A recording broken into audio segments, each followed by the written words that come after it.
लिए चलते मध्य प्रदेश। डॉक्टर मोहन यादव कुछ कह रहे, सुनवाते हैं।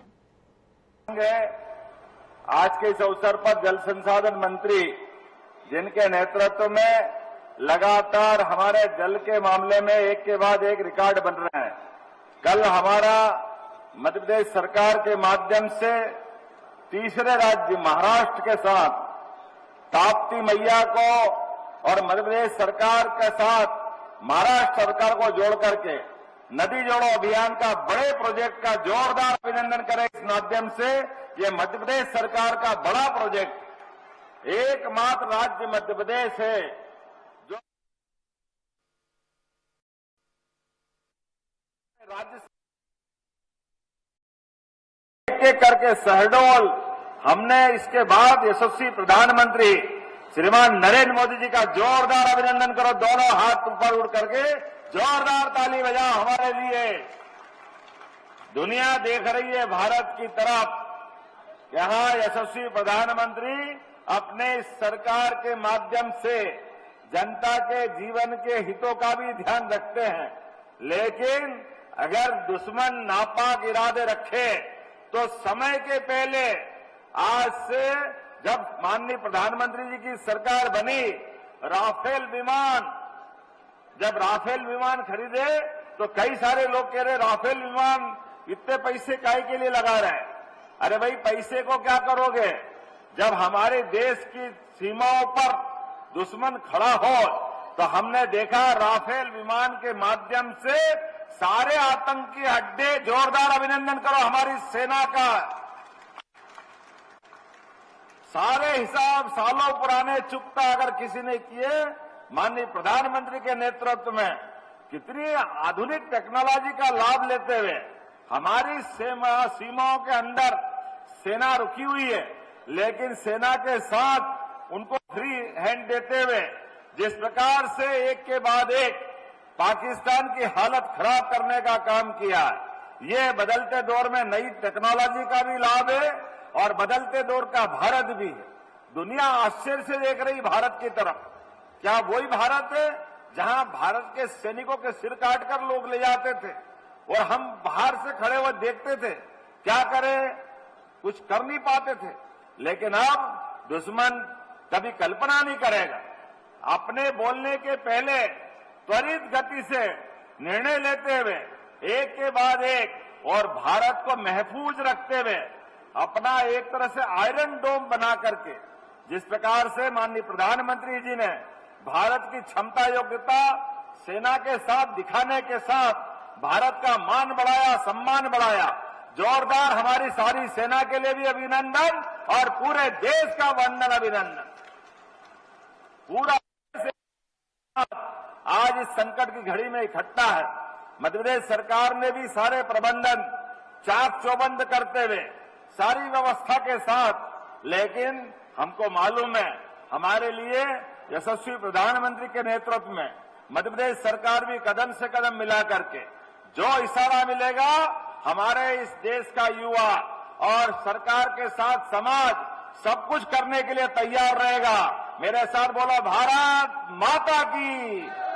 एक एक व्यक्ति इस संकल्प के साथ कि हमारे लिए परमात्मा की दया है, इस भारत के अंदर अगर अनुकूलता है तो अनुकूलता की बड़ी शक्ति हमारी एकता है, हमारी अपनी भारत की सनातन संस्कृति है, हमारी अच्छाई है। हमारा देश कभी किसी को छेड़ता नहीं है। लेकिन जो प्रधानमंत्री जी ने कहा है कि हम छेड़ते नहीं हैं, लेकिन अगर हमको कोई छेड़ेगा तो छोड़ते भी नहीं है। ये बदलते दौर का भारत है। आज के इस अवसर पर जब रोजगार के मेले की बात आ रही तो मुझे जो बताया गया, यहां लक्ष्य जो रखा था महापौर जी ने और हमारे यहां के मंत्री ने, माननीय गौतम टेटवाल जी, आपने कहा कि हमारे पास लगभग 20,000 तो रजिस्ट्रेशन हुए, उसके बाद भी लोग और अभी लाइन में 12,500 लोगों के लिए अभी रोजगार के अवसर के यहाँ स्टॉल लगे हुए हैं। 4,372 लोगों ने साक्षात्कार कर लिए हैं। अर्थात जैसा आपने अपनी कल्पना की है उससे ज्यादा समर्थन है। जोरदार अभिनंदन करें अपने आज के इस पूरे मेले के लिए। अभी मैं जिला प्रशासन से बात कर रहा था और कलेक्टर के माध्यम से जो जानकारी ली गई, मध्य प्रदेश में एकमात्र जिला इंदौर है जिसकी एक एक पंचायत में कोई पंचायत खाली नहीं है जहां रोजगार के अवसर नहीं मिल रहे हैं। जोरदार अभिनंदन करो। इंदौर जो करता है सबसे अलग करता है। आपने सभी प्रकार के रोजगारों की सूची बनाई और उसमें एक आंकड़ा रखा है कि 5 से 10 लोगों को एक इकाई में रोजगार मिलेगा। उसकी अलग अलग श्रेणियां भी छाटी। एक एक श्रेणी के माध्यम से आपने वो सीरियल बना करके मुझे बताया है। सच में बधाई देना चाहूंगा। एक बार जोरदार अभिनंदन करें अपने इस पवित्र उद्देश्य के लिए। हमारे अपने इस पूरे पंडाल में जब ये मेला खत्म होगा, महापौर जी आपके माध्यम से जिनको रोजगार चाहिए उनको रोजगार, जिनको स्वरोजगार अपना स्वयं का खड़ा करना है, अपने खुद के लिए शासन की योजना का लाभ लेना है, सभी प्रकार के कामों में सरकार मदद करने के लिए तैयार है। आइए आप आगे बढ़ो, आप भी अपने जीवन में खुशहाली लाओ, समाज और प्रदेश के साथ चलो। हम आपका स्वागत करते हैं। एक एक करके प्रत्येक क्षेत्र में जितने भी प्रकार से रोजगार के अवसर है, अभी हमने तो कहा है कि हमारा यह ग्रामीण परिवेश है, कृषि आधारित उद्योगों को लेकर के भी बड़े पैमाने पर जैसे हेवी इंडस्ट्री वाला का स्वागत करते हैं, एमएसएमई का स्वागत करते हैं, लेकिन अब हमने लघु और कुटीर उद्योग के साथ साथ खेती, किसानी, दूध उत्पादन सभी क्षेत्रों के माध्यम से भी जहां जहां रोजगार के अवसर होंगे सरकार सबको मदद करने के लिए तैयार है। रोजगार आधारित उद्योग पे तो हमारी सरकार विशेष लाभ दे रही है। आप हमारा कॉटन, कपास यहां से निर्यात होता था तमिलनाडु, और तमिलनाडु में धागा बनता, धागे से कपड़ा बनता, कपड़े के बाद रेडीमेड गारमेंट्स निर्यात वो करते थे। अरे खेती यहां होती है तो यहां क्यों नहीं कपड़े के कारखाने बनना चाहिए? हमने योजना बनाई है, हमारे यहीं का माल हमारी खेती से कारखाने, और कारखाने से रोजगार, और रोजगार से आपकी जिंदगी खुशहाली। इसी क्रम में चलते हुए एक एक करके वो सारे काम कर रहे हैं। और रोजगार आधारित उद्योग, बड़ी बड़ी मशीन से तो बहुत माल बन जाता है, बड़े लोग का कमाई हो जाएगी, लेकिन जो गरीब आदमी जिसको रोजगार चाहिए उसको तो कोई लाभ देना चाहिए।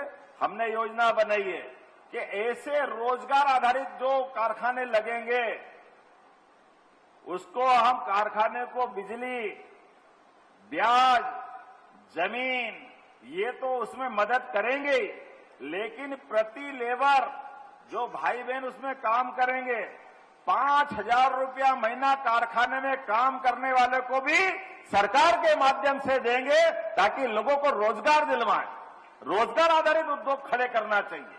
इसलिए इस रेडीमेड गारमेंट्स के उद्योग में सिलाई, कढ़ाई, बुनाई, जो जिस क्षेत्र में काम करना चाहता है प्रत्येक क्षेत्र में रोजगार आधारित उद्योगों को बढ़ावा दे रहे हैं। मुझे इस बात की प्रसन्नता है, जब हम अपने इंडस्ट्री कॉन्क्लेव में देखते हैं तो लगभग 23 लाख लोगों को रोजगार दिलाने के हमारे उद्योग विभाग के माध्यम से वो एमओयू हमारे हाथ में आए हैं। एक एक करके एक एक जिले में जैसे खेती करना है तो खेती में आधुनिक यंत्र और कौन से हो सकते हैं, खेती में आमदनी और कैसे हो सकती है, खेती में बनने वाली फसल से, होने वाली फसल से हमारे उत्पाद कैसे कैसे बन सकते हैं, क्या क्या बन सकते हैं, वो सारी चीज करने को तैयार है। इसीलिए दूध उत्पादन भी मध्य प्रदेश में 9% होता है। हमने कहा कि हमारी गौशालाओं की संख्या भी बढ़ाएंगे, गाय पालन, पशुपालन, दूध उत्पादन को बढ़ाते हुए अभी देश में मध्य प्रदेश तीसरे नंबर पे है। आने वाले 5 साल में इसको 1 नंबर पे लाएंगे, मध्य प्रदेश को 1 नंबर पे। मध्य प्रदेश के अंदर दूध उत्पादन 9% से बढ़ाकर 20% करने वाले हैं। ऐसे एक नहीं, कई सेक्टर में। अभी आईटी का यहाँ मेला लगा था, आईटी के माध्यम से भी रोजगार आधारित उद्योग। अब हमने कहा हमारे बिल्डर केवल किराने की दुकान, माल इसको चलाने के बजाय आईटी पार्क भी बनाए, आईटी पार्क में आईटी कंपनियों को अपनी जगह उपलब्ध कराए। आप बिल्डिंग बनाओगे 40% राशि सरकार आपको देगी ताकि हमारे युवाओं को रोजगार मिलना चाहिए। ये बहुत बड़ी बात नहीं आईटी पार्क की बिल्डिंग बनाना।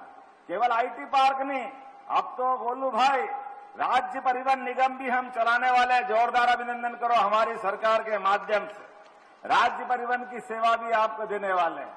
और राज्य परिवहन निगम केवल सरकार नहीं चलाएगी, हम तो अपने परमिट देंगे और परमिट के माध्यम से जो अच्छे ऑपरेटर हैं वो मार्ग का चयन करें, अच्छे ऑफर दें। आपके माध्यम से एक एक छोटे से छोटे गांव में भी सरकार अपनी बसों के माध्यम से आम आदमी की, जनता की जरूरतों को पूरा करेगी। तो आपके माध्यम से ऑपरेटर भी जुड़ेंगे। आप डरो मत, आपका नया हमारा एक व्यवस्था बनेगी कि एक एक करके प्रत्येक क्षेत्र में, आज इतना ही नहीं, आप भी ला सकते हैं, अच्छे से अच्छी गाड़ी चलाओ। आज वॉल्वो बस चलना चाहिए, जो आप अच्छी कर सकते वो सब करो। आपको सरकार रियायत भी देगी, मदद भी करेगी, लेकिन जो खड़ी गाड़ी, एक गाड़ी में 52 बैठना चाहिए, 100 भर रहे हैं लोग, जगह ही नहीं मिल रही, चाहे जा रोक रहे हैं। हमने कहा ये नहीं चलेगा, जितनी सवारी है उतनी बिठाओ, उसको बाकायदा आधुनिक तकनीक के माध्यम से युक्तियुक्तकरण के आधार पर पूरे देश और प्रदेश में। अभी एक नहीं, हमने अपने यहां अभी तक तो एम्बुलेंस, आदमी के लिए एम्बुलेंस हमने सबने 108 लगा और आती थी, लेकिन अब बदलते दौर में मध्य प्रदेश बदला है। पूरे देश में एकमात्र राज्य है जिसने अपने बीमारों के लिए एयर एम्बुलेंस की व्यवस्था भी करी। जोरदार अभिनंदन करें एयर एम्बुलेंस के माध्यम से। हवाई जहाज से भी, जहाज से भी, हेलीकॉप्टर से भी, जिस प्रकार से भी व्यक्ति की जान बच सकती है। हो सकता है कोई एक्सीडेंट हो जाए और वहां घायल पड़ा है और घायल आदमी की जान बचाना है, ऐसे में आने जाने में टाइम कम लग रहा है। अरे डॉक्टर को हेलीकॉप्टर से पहुंचा देंगे, मरीज को उठा करके हॉस्पिटल पहुंचाएंगे। हमारे लिए पैसा जरूरी नहीं है, उसकी जान बचाना जरूरी है। यह संकल्प हमारी सरकार ने लिया है। हमारे माध्यम से पिछले साल में यह प्रयोग हुआ। एकमात्र राज्य मध्य प्रदेश है जिसने एयर एम्बुलेंस की सुविधा प्रारंभ की है। हमारे बाद अब कई राज्य हमसे इसकी प्लानिंग मांग रहे हैं कि हाँ हमको भी दो, हम भी लेना चाहते हैं। एक नहीं, ऐसे बहुत सारी चीजें बता सकता हूं, लेकिन आज तो हमारे लिए मां अहिल्या की नगरी में आज बहुत सारे कार्यक्रम अभी अभी संपन्न हुए हैं। मैं उम्मीद करता हूं महापौर मेगा रोजगार मेले के माध्यम से आप सब लोगों को, जिसने जो सोचा है, अपने अपने मुकाम पर आप परमात्मा आपको पहुंचाए, महाकाल ताकत दे। लेकिन जो काम आपको मिले रुकना मत, अच्छे से करना, अपनी क्षमता योग्यता बढ़ाते जाना और अच्छे से अच्छा मिलता जाए, उस दिशा में आगे बढ़ना। केवल एक आंकड़ा देकर के मेरी बात समाप्त करूंगा। मध्य प्रदेश 2002-03 तक प्रति व्यक्ति आय केवल 11,000 रुपया प्रति वर्ष थी, केवल 11,000। हमारी सरकार बनने के बाद साध्वी उमा भारती, बाबूलाल जी गौर, शिवराज सिंह चौहान और हमारी सरकार सब मिलाकर के कहां 1956 का मध्य प्रदेश 2002-03 तक 55 साल में केवल 11,000 और हमारी सरकार ने 1,52,000 कर दिया प्रति व्यक्ति आय। यह है प्रगति और यह है विकास। और 2047 तक प्रति व्यक्ति आय 22.5 लाख रुपए करने का संकल्प है। यह हमारी सरकार के माध्यम से इस राज्य की बेहतरी के लिए, युवाओं को रोजगार दिलाने के लिए ऐसे कई कामों के दौर जारी है। मेरी अपनी ओर से एक बार फिर आप सब दोनों हाथ की मुट्ठी बांधो और हमारी अपनी अहिल्या की नगरी में संकल्प करो।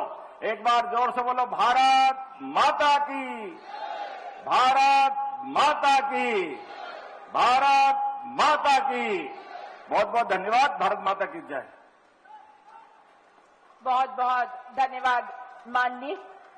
और अब हम उन शिक्षाविदों और उद्यमियों का सम्मान करवाने जा रहे हैं जिन्होंने